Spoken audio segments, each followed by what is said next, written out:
اللہ تعالیٰ نے اس امت کو نوازنے کے بہت سے اسباب اور بہت سے طریقے آپ صلی اللہ علیہ وسلم کے طفیل میں عطا فرمائے ہیں۔ ان میں سے یہ آنے والے چند دن بھی کہ یہ دن جو آنے والے ہیں جن کو میں بھی عرض کروں گا، یہ بھی اللہ تعالیٰ کی رحمتوں کا مظہر ہیں، اور اللہ تعالیٰ کی رحمتیں اور اس امت کے ساتھ خصوصی توجہ اور نوازشیں اس سے معلوم ہوتی ہیں۔ یہ آنے والے 10 دن جو پہلی ذی الحجہ سے شروع ہو کر 10 ذی الحجہ تک ہیں، یہ بڑی برکت والے دن ہیں۔ یہ ایسی برکت والے دن ہیں کہ قرآن کریم نے ان کی قسم کھائی ہے۔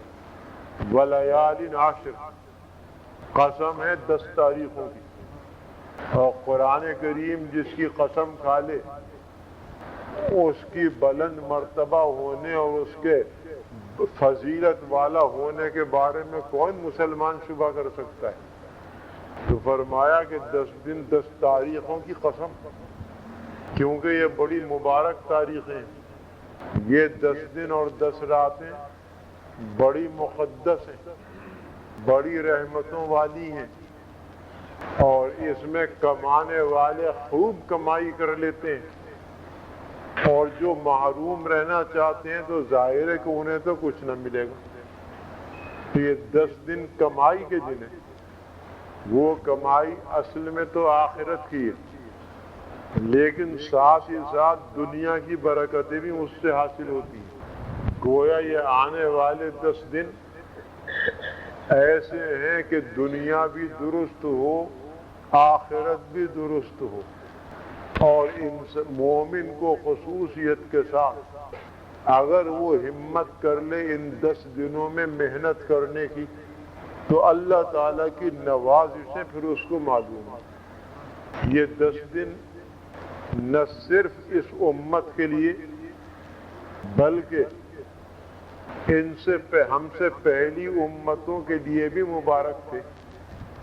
گویا یہ 10 دن ایسے ہیں کہ جو شروع سے آج تک اللہ کے یہاں میں، اللہ کے دربار میں برکت والے شمار کیے گئے ہیں۔ حدیثوں سے معلوم ہوتا ہے کہ حضرت موسیٰ علیہ السلام کو جب اللہ تعالیٰ نے تورات عطا فرمانے کا انتظام فرمایا تو ان کو حکم دیا کہ تم 30 روزے رکھ کر آؤ، جب وہ پورے ہو جائیں گے تو ہم تمہیں تورات دے دیں گے۔ اب بتائیے کہ تورات جو اللہ کا کلام ہے، یعنی اصلی حالت میں اگر ہے تو وہ اللہ کا کلام ہے، اور قرآن کریم کی طرح وہ بھی مقدس ہے، بشرطے کہ اصلی حالت میں۔ تو اتنی عظیم نعمت اللہ نے دینے کا وعدہ فرمایا 30 روزے پورے کرنے پر۔ انہوں نے بڑی خوشی 30 روزے رکھے۔ آخری روزہ تھا ان کا، تو روزے دار کے منہ سے بہرحال بو آتی ہے، وہ بو ان کو محسوس ہوئی۔ تو پہلی امتوں میں بھی یہ 10 دن بڑے مبارک تھے۔ حضرت ابراہیم علیہ السلام کے مذہب میں اور دین میں، جس کو دین حنیف کہتے ہیں، دین ابراہیمی کہتے ہیں، اس میں بھی ان 10 دنوں کی عظمت ہے، اور یہی وجہ ہے کہ حج جیسا مقدس اور عظیم فریضہ اللہ تعالیٰ نے انہی تاریخوں میں رکھا ہے، رمضان میں نہیں رکھا، انہی تاریخوں میں رکھا ہے۔ یہ تمام چیزیں وہ ہیں جن سے ان 10 دنوں کی عظمت اور فضیلت معلوم ہو جاتی ہے۔ فضیلت والے جو اوقات یا ایام ہوتے ہیں وہ در حقیقت کمائی کے اور محنت کے ایام ہوتے ہیں۔ جیسے رمضان شریف فضیلت والا مہینہ ہے، تو وہ ایسے ہی گزارنے کے لیے نہیں بیکار، بلکہ کچھ کر لینے کے لیے، اور ہر مومن حسب توفیق کرتا ہے۔ ایسی محنت کر جاتا ہے کہ جو غیر رمضان میں نہیں ہو سکتی۔ ایسے ہی یہ ایام بھی ہیں 10 جو مبارک ہیں، لہذا یہ بھی ہم سے تقاضا کر رہے ہیں، مطالبہ کر رہے ہیں کہ اس میں کچھ کما لو۔ بار بار نہیں آتے ہر ایک کی زندگی میں، بہت ممکن ہے کہ سال آئندہ ہم میں سے بعض کو یہ ایام نہ ملے۔ اس لیے یہ سمجھ کر اور یہ یقین کر کے کہ یہ ہماری زندگی کے آخری 10 دن ہیں مبارک، کچھ کر لو، کمائی کر لو، آخرت کی کمائی کر لو۔ دنیا کی تو بہت کی اور کر رہے ہیں، اس سے تو پیٹ بھرتا نہیں، ہوس تو پوری ہوتی نہیں، حرص کا منہ کبھی نہیں بھرا، وہ تو چلتا ہی رہے گا۔ لیکن یہ ایام بار بار نہیں آتے، اس لیے دنیا کی محنت کو ذرا مؤخر کر دو اور آخرت کی محنت جہاں پر ہمیں جانا ہے اس میں کچھ اپنی تھوڑی ہمت کر کے محنت کر دو، بہت کام آئے گی یہ چیز۔ اور جب ہم یہاں سے رخصت ہو جائیں گے اور آخرت کی منزل میں ہمارا قدم پہنچے گا تب حقیقت ہم پر واضح ہوگی، اس وقت افسوس کریں گے، حسرت کریں گے۔ اللہ تعالی حسرت کرنے سے محفوظ رکھے۔ حسرت کریں گے کہ کاش اس بڈھے ملا کی بات ہم نے سن لی ہوتی اور عمل کر لیا ہوتا، آج ہمارے کام آتا۔ ایسی حسرت نہ کریں۔ یا حسرت علی ما فرطت فی جنب اللہ، ہے تو یہ کافر کا قول جو وہ آخرت میں کہے گا، لیکن ہم کیا کہیں حضرت؟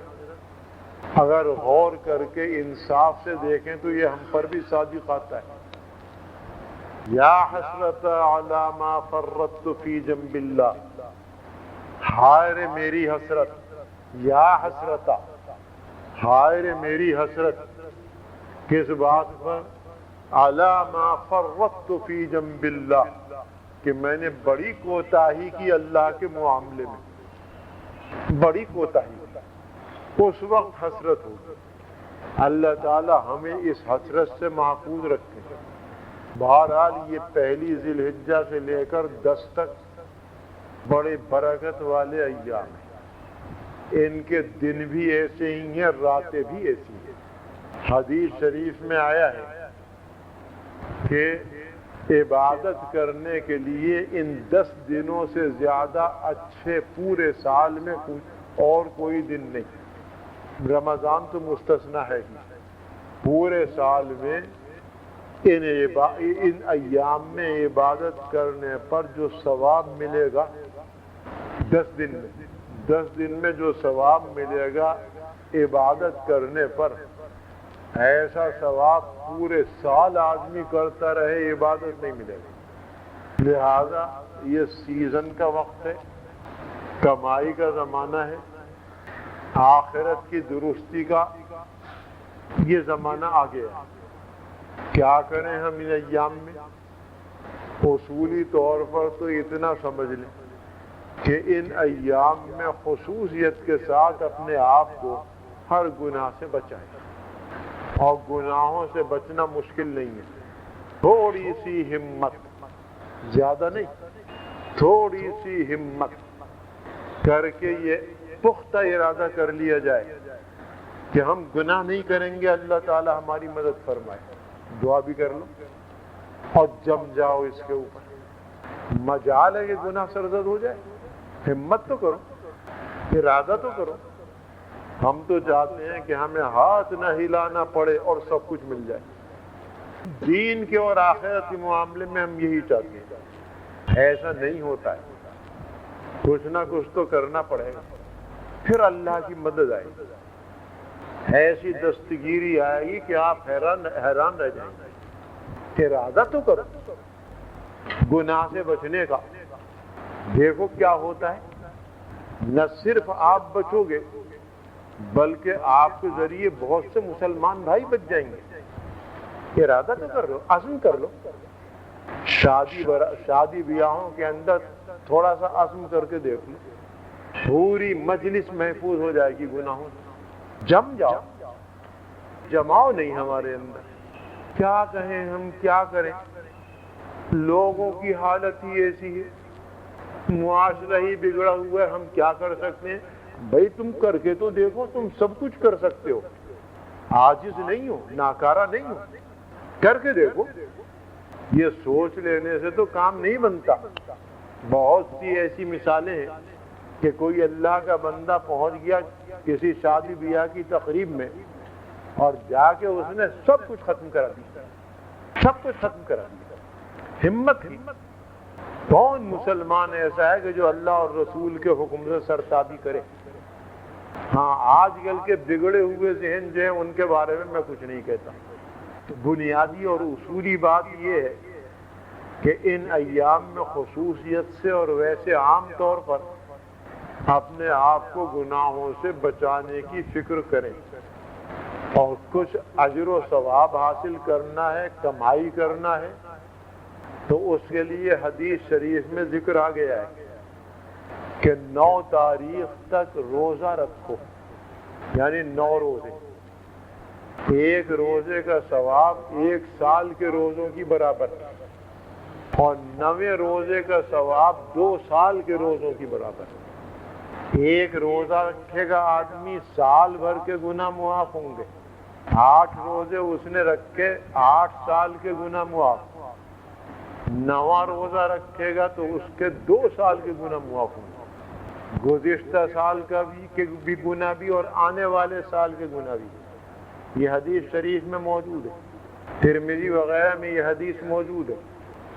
یہ تو ہے دن کے اندر، اور جب آدمی روزہ رکھ لیتا ہے تو آپ جانتے ہیں کہ خود بخود بہت سے گناہوں سے بچ جاتا ہے، اللہ تعالیٰ بچا لیتا ہے۔ روزہ اس کو مجبور کرتا ہے کہ بھئی جھوٹ نہ بولو، روزہ اس کو اوپر تقاضا کرتا ہے کہ چغلی نہ کرو، روزہ اس سے مطالبہ کرتا ہے کہ یہ کام نہ کرو، یہ کام نہ کرو، مال حرام مت لو، رشوت مت لو، سود مت لو۔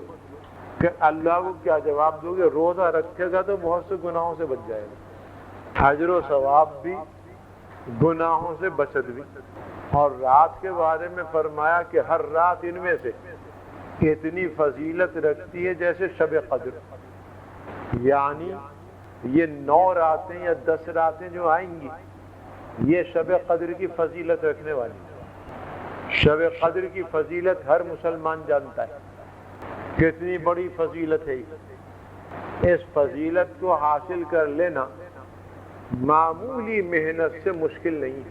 آپ کو کئی مرتبہ بتا چکا ہوں میں کہ رات کو عبادت کرنے اور شب بیداری کرنے کا یہ مطلب نہیں کہ آدمی لا محالہ پوری رات جاگتا رہے، بالکل۔ بارہا میں نے بتایا کہ اپنی طاقت، اپنی ہمت، اپنی استطاعت سے زیادہ شب بیداری کرنا بسا اوقات مکروہ ہے، ممنوع۔ پوری رات بیدار رہنا مقصود نہیں ہے، بلکہ رات کا زیادہ سے زیادہ حصہ جتنی بھی توفیق ہو اللہ کی اطاعت، عبادت اور ذکر و تلاوت کے اندر گزارنا مقصود ہے۔ چاہے گھنٹہ بھر ہو، 2 گھنٹے ہوں، 3 گھنٹے ہوں، پوری رات اللہ تعالیٰ آسانی کے ساتھ توفیق عطا فرما دے تو بہت اچھا ہے۔ تو یہ ضروری نہیں کہ رات بھر آدمی جاگے، عشاء کی نماز پڑھ کر، بلکہ مغرب کی نماز کے بعد سے ہی رات شروع ہو جاتی ہے۔ مغرب کی نماز، مغرب اور عشاء کے درمیان کچھ معمول سے زیادہ اللہ کی عبادت کرنے پڑھتے ہیں ہم 6 رکعت مثلاً اوابین کی۔ مغرب کے بعد عام طور پر مسلمان پڑھتے ہیں، نمازی پڑھتے ہیں 20 رکعت پڑھیں، کیونکہ اوابین کی 20 رکعتیں بھی آئیں ہیں۔ اور اللہ تعالیٰ ہمت دیتا ہے تلاوت میں، ذکر میں، درود شریف میں، استغفار میں مشغول ہو جائیں۔ عشاء کی نماز کے بعد عشاء کی 17 رکعات ہم پڑھتے ہیں۔ اس کے بعد چھوڑیں اس شیطانی دھندے کو، اللہ کے سامنے آ جائیے۔ جتنا وقت ملتا ہے 11 بجے تک، 12 بجے تک، 1 بجے تک اتنی دیر اللہ کے سامنے سجدے کر لیجیے، تلاوت اور ذکر میں مشغول ہو جائیے، دعاؤں میں مشغول ہو جائیے، نیند آئے سو جائیے۔ البتہ فجر کی نماز جماعت سے اور ادھر عشاء کی نماز جماعت سے پڑھنے کا پورا اہتمام کیجیے۔ یہ سب بیداری گناہ ہوگی کہ آدمی فجر کی نماز چھوڑ دے اور سوتا پڑا رہے، یہ سب بیداری ٹھیک نہیں ہے، ایسی سب بیداری سے منع فرمایا۔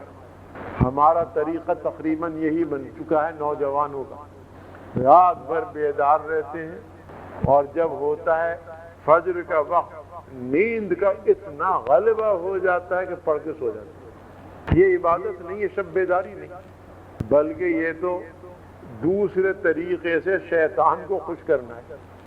اتنا بڑا اجر و ثواب، اتنا بڑا فریضہ چھوڑ دیا ہم نے جو فجر کی نماز باجماعت پڑھنے کا۔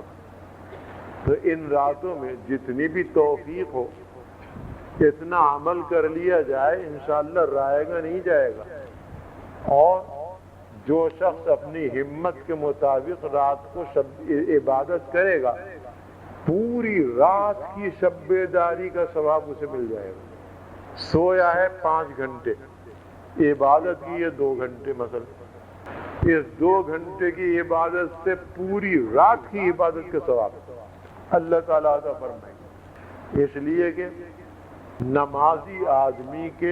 نمازی آدمی جب سوتا ہے تو اس کا ارادہ ہوتا ہے، نیت ہوتی ہے کہ میں اتنے بجے اٹھ کر پھر نماز پڑھوں گا، پھر نماز پڑھوں گا۔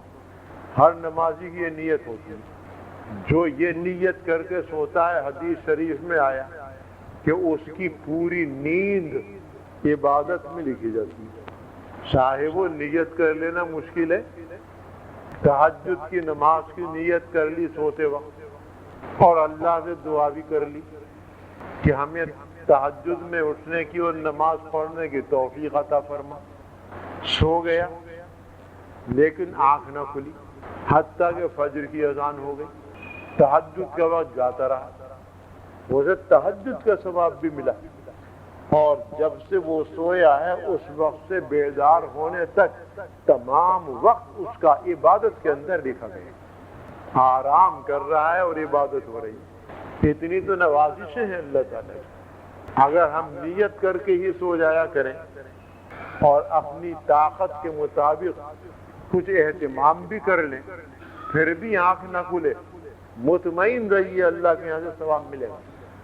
تو یہ عبادت اس طریقے سے کر لی جائے، پوری رات کا ثواب مل جائے گا، شب بیداری پوری رات کی ہو جائے گی۔ روزے رکھ لیے جائیں اگر ہمت ہے، یہ روزے نفلی روزے ہیں، اور آپ صلی اللہ علیہ وسلم نے بھی رکھے ہیں، امت کو بھی اس کی ترغیب دی ہے۔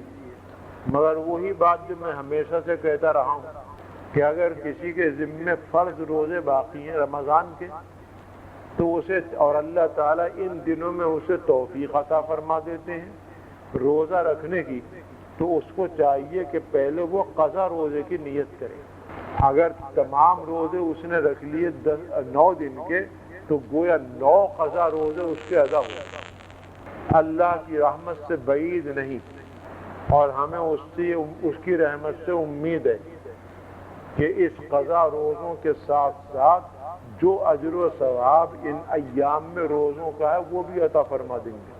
یہی حال رات کو نفلی نماز پڑھنے کا ہے، توفیق عطا فرما دیں اللہ تعالیٰ، تو چاہیے کہ اپنی قضا نمازوں کی نیت کر کے ادا کریں۔ ساتھ ساتھ بعید نہیں کہ اللہ تعالیٰ اس کو اپنی رحمت سے وہ اجر بھی عطا فرما دیں جو نفلی نماز پڑھے۔ آپ خود سوچ لیجئے کہ یہ کتنا آسان کام ہے، اس لیے اس پر عمل کرنے کی کوشش کیجئے۔ اللہ تعالی ہم سب کو عمل کی توفیق عطا فرمائے۔